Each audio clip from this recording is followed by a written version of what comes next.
যৌথ বাহিনীর অভিযানে কক্সবাজারের টেকনাফে গহীন পাহাড়ে অপহরণ পর আটকে রাখা ৩ শিশুসহ ৮৪ জনকে উদ্ধার করা হয়েছে।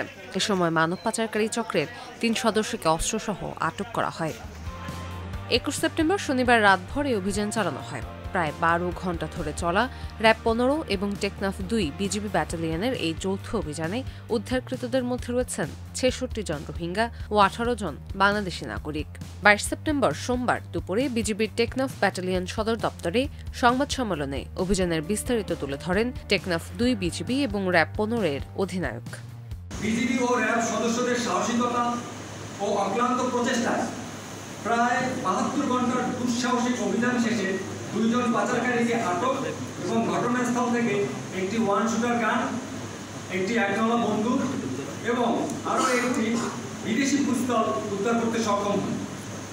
এছাড়াও ২টি দেশীয় রামদা ও একটি চাকু উদ্ধার করা হয়।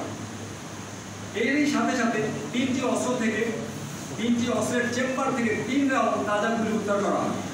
অত্যন্ত ঝুঁকিপূর্ণ এই অভিযানে যৌথ আভিযানিক দলটি বিভিন্ন পাহাড় ও তার পাদদেশ থেকে সর্বমোট ৫১ জন এবং পাহাড়ের চূড়া থেকে আরও ৬ জন ভুক্তভোগীকে উদ্ধার করে।